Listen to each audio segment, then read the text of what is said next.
Evidence లేని ఒక నిరాధారమైనటువంటి ఆరోపణలు సార్ ఇవి. ఎవ్వరు కూడా 3 కోట్లు పెట్టి కొనలేదు. వాళ్ళు కేవలం రాజకీయంగా వాడుకోవడానికి మాత్రమే ఆరోపణలు చేస్తారు. ఒకవేళ నిజంగానే 3 కోట్లు పెట్టుకొని ఉంటే మీరు నిరూపించండి, ఎవిడెన్స్లు చూపించండి, బ్యాంక్ ట్రాన్సాక్షన్ చూపించండి, ఎవడెక్కడెక్కడెక్కడ కట్టిండో చూపించండి.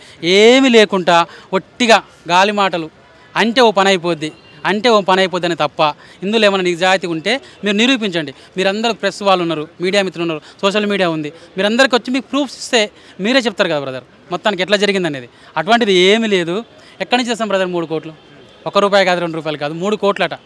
3 కోట్ల రూపాయలు ఉంటే మేము బిజినెస్ చేసుకుంటాం కదా బ్రదర్. ఈ సంవత్సరాలు ఫిక్స్డ్ డిపాజిట్ చేసుకున్న బొచ్చండి పైసలు వస్తాయి. ఆ పైసలన్నీ ఉంటే ఇందాకెందుకు వస్తాం? ఈ 10 ఏళ్ళకి వెళ్ళి ఒకసారి రద్దు అయితే, 2 సార్లు రద్దు అయితే, 3 సార్లు రద్దు అయితే దీన్ని ఎందుకు పట్టుకుని ఆడతాం?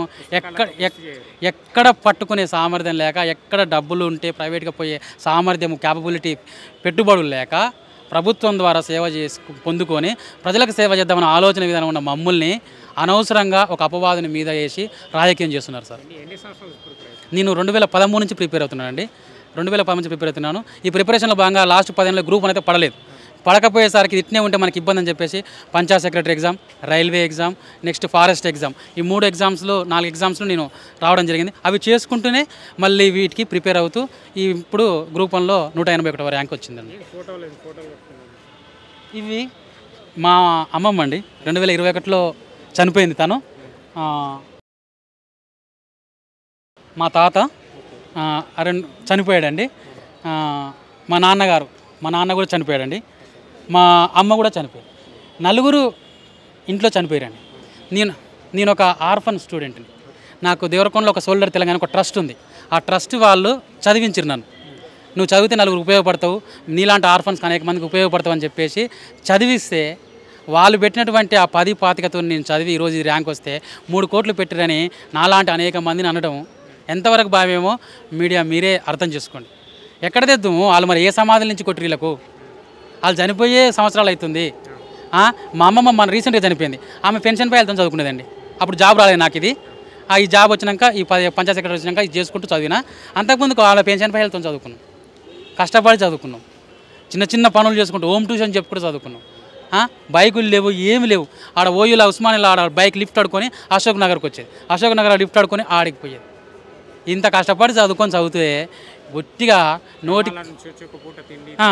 ఇక్కడ అండి నిజాం కాలేజ్ నేను ఎంఎస్ కెమిస్ట్రీ చేసిన. అక్కడ ఆ పక్కనే మా హాస్టల్ ఉద్యమంలో మేమే ఉండేది, ధర్నా కాడ మేము ఉండేది 2009 నుంచి 13 వరకు. అక్కడ ఉండి పోరాటం చేసి మన తెలంగాణలో మనం సాధించుకున్న తెలంగాణలో మనకు ఉద్యోగం రావాలి, ఉన్నత స్థాయిలో ఉండాలి. ఇదే ఆర్ఎస్ ప్రవీణ్ కుమార్ ఐపీఎస్ అన్నప్పుడు వాళ్ళని ఇన్స్పిరేషన్ తీసుకుని చదివినాము. ఈ RS Praveen Kumar sir political entry ఇచ్చినాక ఆయన మమ్మల్ని 3 కోట్లు అంటారు. ఆయన చూసి ఇన్స్పైర్ అయినా నేను.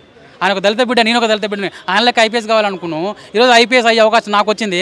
దాన్ని చెడగొడదామనేటువంటి ప్లాన్ చేస్తారు. ఆయన మాకు కోట్ల మీద నమ్మకం ఉంది, అది జరుగుతుంది. ముందు ఖచ్చితంగా న్యాయం జరుగుతుంది. ఎన్నాళ్ళు అన్యాయం ఎప్పుడు ముందర పడదు, న్యాయం జరుగుతుంది మేము ప్రగాఢంగా విశ్వసిస్తున్నాము. మీ మీడియా సందర్భంగా సీఎం రేవంత్ సార్ మీరు ఎగ్జామ్ కండక్ట్ మంచిగా చేశారు, 1 ఇయర్లో కంప్లీట్ చేశారు. వాళ్ళు 10 ఏళ్ళు చేయలేని పని మీరు 1 ఇయర్లో చేశారు. దీన్ని సస్యశ్యామలంగా ముగించాల్సిన బాధ్యత ప్రభుత్వం పైన, టీజీపీఎస్ పైన ఉందని తెలియజేస్తారు. ఎక్కడెక్కడో దారి తీస్తుంది. కొంతమంది పార్టీ వాళ్ళే ఇప్పుడు ఈ ప్రెస్ మీట్ కూడా పెట్టించే పరిస్థితి అని కూడా లేదు బ్రదర్, ఏ పార్టీ వాళ్ళు లేదు. మా నల్గొండ దేవరకొండ నుంచి పొద్దుగాల 7 గంటలకు మా తమ్ముడిని మా ఫ్రెండ్స్ది కార్ తీసుకొని ఇక టైం అయిపోద్దని చెప్పేసి ఆదలాబాద్లో ఊరికొచ్చినాం. మమ్మల్ని ఎవ్వరు చేయలే.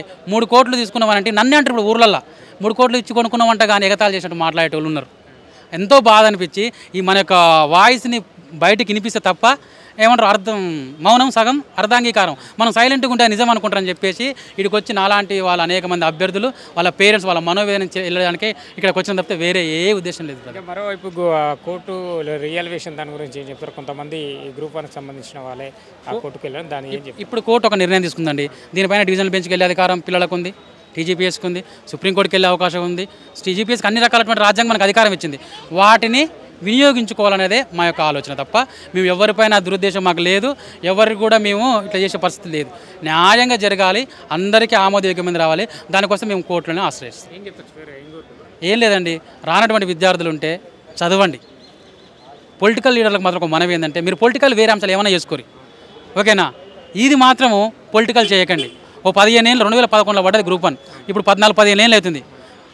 కౌరవులకు పాండవుల కన్నా 12 ఏళ్ళు ఉంది అరణ్యవాసం, రాముని కన్నా 14 ఏళ్ళు ఉంది. కానీ ఇది అంతకంటే ఎక్కువైంది కదా బ్రదర్.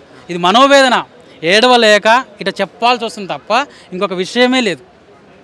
దీన్ని దయచేసి పొలిటికల్ చేయకండి, ఒక వ్యవస్థను సక్రమంగా నడవనించాల్సిందిగా మీ ద్వారా మేము విన్నవించుకుంటున్నాం.